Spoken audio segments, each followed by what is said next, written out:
बिस्मिल्लाहिर्रहमानिर्रहीम अस्सलाम वालेकुम। बड़ा छोटा सा प्लॉट लेके आपके सामने हाजिर हुआ हूँ। 15 फुट 7 इंच इसका फ्रंट है और लंबाई की बात कीजिए तो ये 43 फीट है। ये टोटल 675 स्क्वायर फीट बन जाता है। मरला में बात कीजिए तो जी 2.5 मरले का प्लॉट है। स्क्वायर यार्ड में बात कीजिए तो ये 75 स्क्वायर यार्ड है।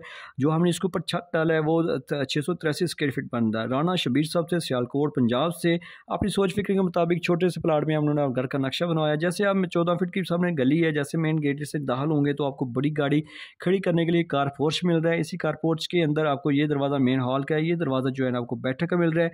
अंदर वाला एक मेन गेट उसका बाहरी भी एडजस्ट कर सकते हैं बैठक का। इसका ड्राइंग रूम का जो है ना वो साथ हमने अटैच वॉशरूम भी किया है।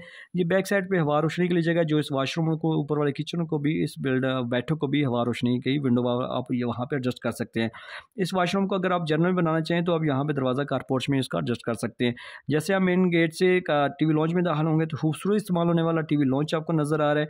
और इसके साथ ही आपको लेफ्ट साइड पे किचन है, यू शक्ल में आप इसकी शेल्फ डाल सकते हैं। खूबसूरत किचन इस्तेमाल होने वाला ज़बरदस्त साइज़ में इस बिल्डिंग के इस प्लॉट के साइज़ मुताबिक।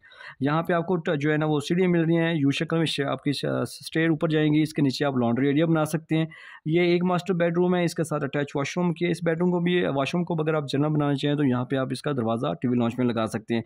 बैक साइड पे हवा रोशनी के लिए जगह दी है, जो इस वॉशरूम को भी इस बेडरूम को हवा रोशनी। बिल्डिंग आपकी लाजमी हवादार रोशनी वाली होनी चाहिए ताकि उसको टेम्परेचर का असर प्रॉपर रहे और असर ना हो। और अगर आपकी प्रॉपर इस्तेमाल नहीं है तो उसको दरारें जल्दी आ जाएंगी। और मगर मशरों को मदद रखते हुए आपके दरवाजे खिड़कियाँ एडजस्ट हों ताकि अंदर दीवारों के साथ आप ज़्यादा से ज़्यादा जो है सामान एडजस्ट कर सकें। ये देख सकते हैं मेरे सारे प्लान नीचे जाकर भी देख सकते हैं। अल्हम्दुलिल्लाह पूरे पाकिस्तान में काम चल रहा है, कोई धोखा फरेब नहीं है। आपको भी यही कहूँगा, लाख रुपये बिल्डिंग पर लगाने पहले चंद हज़ार रुपये किसी अच्छे नक्शा देकर नक्शा बनवा लें। नक्शा आपको बच्चों को खूबसूरती देता है। पुराने बंदर मिस्त्री बिल्कुल इस साइड पर आने नहीं देते। जैसे मार्केट जाते हैं जूते लेने के लिए, काफ़ी जूते पसंद करने के बाद भी आपको वही खरीद के लेके आते हैं जो आपके पाँव के नाप के साइज़ के मुताबिक, फिर चलने में देखने भी ईजी फील करते हैं। तो नक्शा भी सर आप लाजमी ना किसी और की प्लानिंग ना किसी और की सोच आप कॉपी करें, बल्कि अपने प्लाट के मुताबिक, अपने प्लाट के साइज़ के मुताबिक, अपनी सोच फिक्र के मुताबिक अपनी फैमिली को मद्देनजर रखते हुए काम करवाएं। नक्शा आपको पहले आपको मालूम हो जाता है कहाँ पे क्या चीज़ बन रही है, उस पर कितना मटीरियल लग रहा है। बात लंबी होगी, आपने बहुत शुक्रिया, आपने टाइम दिया।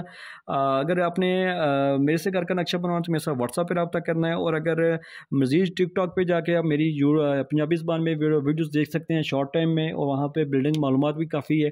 तो वहाँ पे जाके इंजीनियर साकिब डोगा लिखेंगे तो काफ़ी सारी आपको वीडियो मिल जाएंगी, फॉलो कर सकते हैं।